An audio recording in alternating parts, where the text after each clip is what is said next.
No me voy a detener mucho en el tema de la pobreza. Todos sabemos que es un tema multifactorial, pero lo más importante es ubicar una definición que nos tiene que ayudar a entenderla de otra manera. Y hay que entenderla como la restricción de las libertades y de las capacidades básicas para desempeñarse en la sociedad, además de su dimensión económica.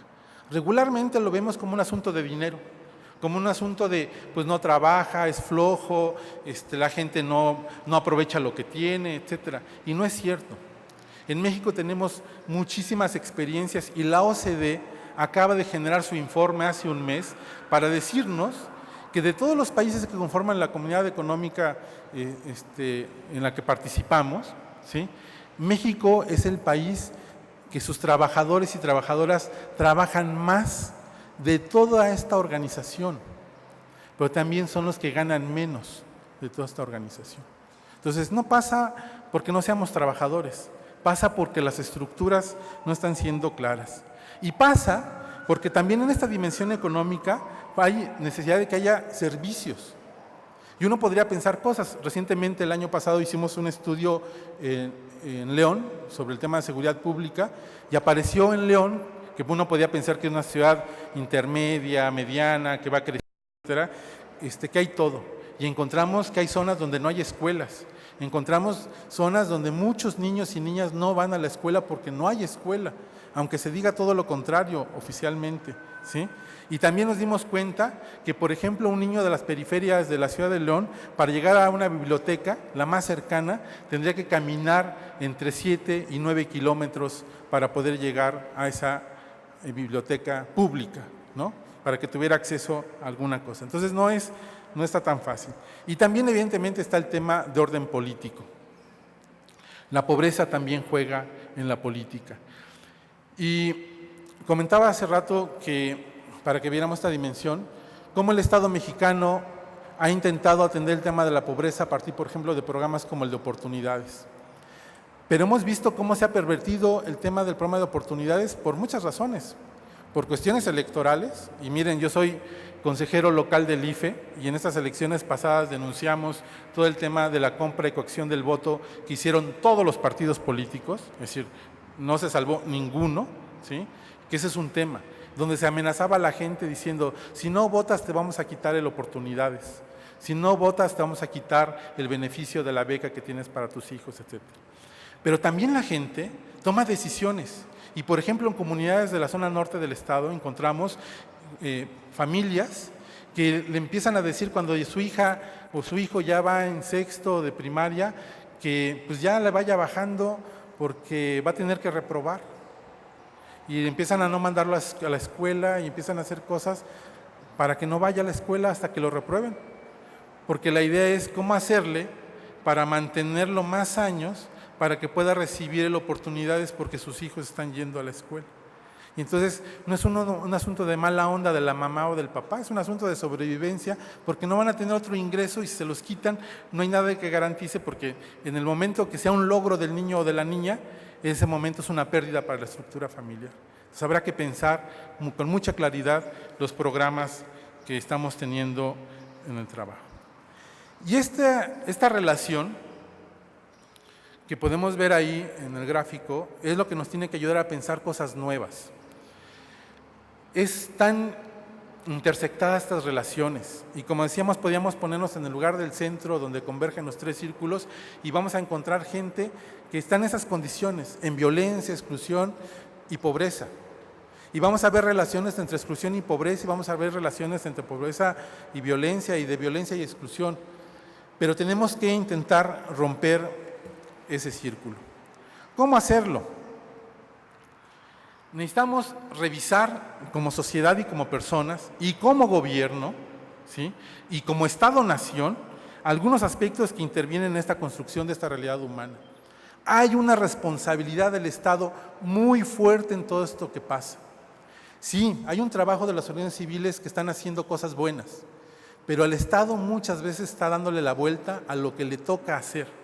Y tenemos una realidad también compleja. Todo esto implica dinero y de estas cosas. Pensamos una gran reforma económica, seria, profunda, responsable, equitativa. Pero piensa en un dato. En México, solamente el 11% de las personas pagamos impuestos. El 11% de las personas pagamos impuestos. Esto quiere decir que cada uno de nosotros que trabajamos en algún trabajo estable, o que damos recibos de honorarios, o que nos dedicamos a una profesión lícita en este país, estamos manteniendo a 12 o 13 personas más en materia impositiva.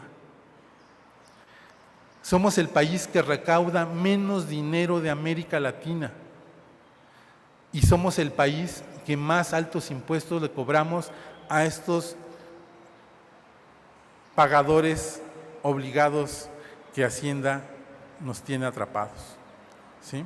Para que se den una idea, 3 de los 7 días que trabajamos son para pagar impuestos para el Estado. Es algo que hay que pensar. Por lo tanto, nosotros tenemos que pensar los ámbitos de reproducción y las fuerzas sociales que están interviniendo en esta construcción de la realidad. Y necesitamos revisar el papel del Estado y de los gobiernos estatales y de los municipales para ver qué están haciendo. Y nos toca también revisar el papel del mercado y de la iniciativa privada, cómo juega con esta realidad, ¿sí? Es una realidad muy tramposa. En un estudio que hizo una compañera de la Universidad de Guanajuato en la Facultad de Nutrición en el campus en León, señalaba que, por ejemplo, los papás, por ejemplo, un papá en el campo, en la zona agrícola, cuando le va bien en la cosecha, la manera de apapachar a sus hijos, a sus hijas, de decirles me fue bien en la cosecha, es comprarles un refresco, comprarles galletas o darles dinero para que vayan a la tiendita del pueblo a comprar gansitos, pingüinos, todo este tipo de cosas. Es su manera de decir, mira, tengo dinero para comprar esto. No está diciendo, voy a ir a comprar una ensalada sana y les voy a dar una laptop. No alcanza ni siquiera para eso, ¿sí? Lo que están diciendo es este patrón. ¿Qué pasa? Es un asunto de violencia también ahí desde la parte económica. No estamos generando condiciones para que la gente tenga acceso a productos de consumo sanos, frescos, baratos, de buena calidad. Y donde llegamos a las comunidades rurales están estas condiciones donde lo que sí hay es Coca, Pepsi, Gansitos, Sabritas, etc. Y hay una responsabilidad de las empresas.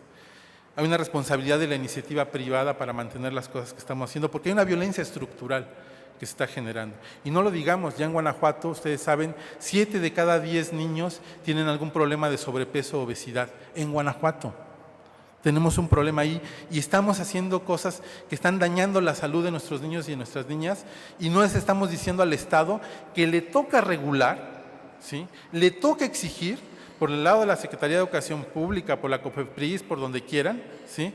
Por el caso de educación, a esas empresas que no nos sigan llenando de cosas que nos están haciendo daño, ¿sí? Hay políticas importantes en el mundo donde se han regulado esto y tendremos que aprender ahí. También tenemos que exigir y revisar el papel de los medios de comunicación, porque es claro, el 69% de los mexicanas y mexicanos nos enteramos de lo que pasa en el país por Televisa o TV Azteca. Solamente el 11% leemos periódicos, el 11,1% lee periódicos o consulta en internet los periódicos. Y cuando uno ve el periódico y ve las noticias, vivimos en 2 países totalmente distintos. 2 realidades totalmente distintas, 2 mundos distintos. Y si todavía algunos leemos cosas de México leídas desde el extranjero, es otro país.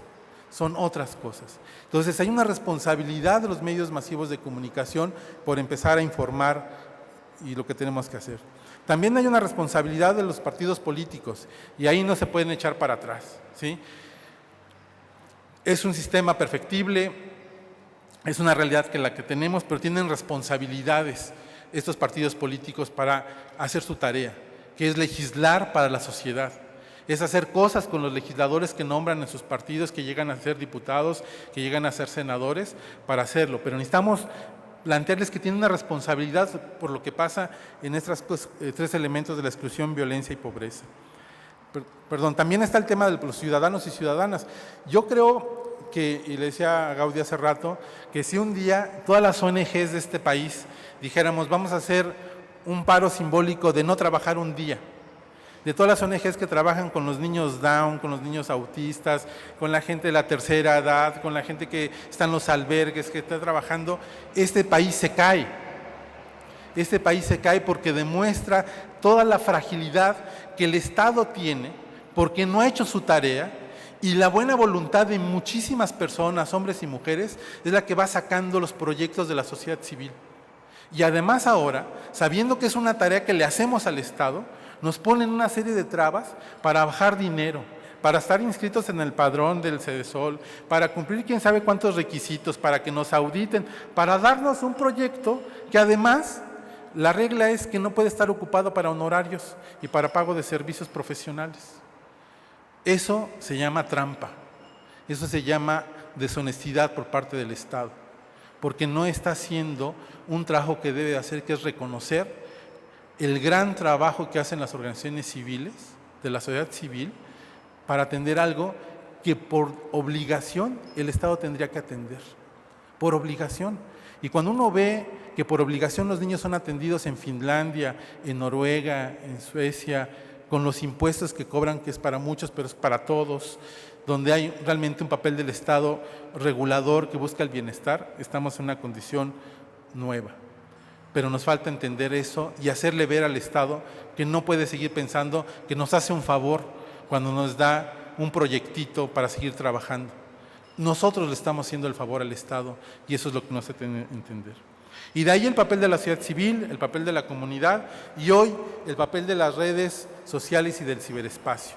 Creo que hay una gran oportunidad de todos y de todas por ocupar estas redes para difundir este trabajo, la alianza, todos los que estén en Facebook, empezar a subir notas, poner visible el tema, denunciar todos los casos de violencia que encontremos para mujeres, para niños, para las familias, que denunciemos la inequidad, porque para hacer eso necesitamos plantear un asunto de denuncia permanente, porque solamente desde la denuncia podemos empezar a hacer el anuncio de una sociedad nueva.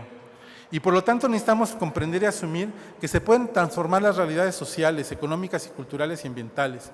Y necesitamos creer que la utopía...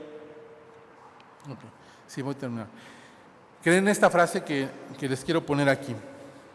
Hay que creer en la utopía porque la realidad nos parece increíble. Si uno revisa los casos, nos contamos lo que hemos visto en nuestro trabajo con los niños y las niñas, nos contamos lo que hemos visto de violencia intrafamiliar, hemos sido testigos de muchísimas de estas situaciones, eso que pasa es increíble. Por lo tanto, necesitamos empezar a soñar con una utopía diferente, necesitamos movernos para pensar que sí se pueden transformar las cosas, que no podemos seguir viviendo en una sociedad donde el miedo gane. No podemos permitir que el miedo gane, nos paralice, nos envuelva, nos esconda en nuestras casas. El año pasado, en el estudio que hicimos en León sobre seguridad pública, le preguntamos a la gente dos cosas. ¿Cuántos amigos tienes? ¿Y cuántos vecinos conoces? El 53% de la población de León adulta de entre 18 y 65 años de edad, en una muestra estratificada y de esas cosas que muy técnicas, dijo que solamente tenía de 1 a 2 amigos, el 53%. Y el 51% solamente conocía el nombre de uno de sus vecinos o vecinas. Nos está ganando el miedo. No queremos interactuar con otros. Y el tema de la cohesión social, el tema de la realidad, es un tema que nos tiene que ayudar a pensar de manera diferente las cosas. Y de ahí que este espacio sea un espacio para que, como personas lúcidas, inteligentes, podamos analizar las estructuras vigentes que tenemos, personales, sociales, institucionales, para ubicar las causas y efectos que tenemos de lo que sucede, para saber dónde, qué y cuándo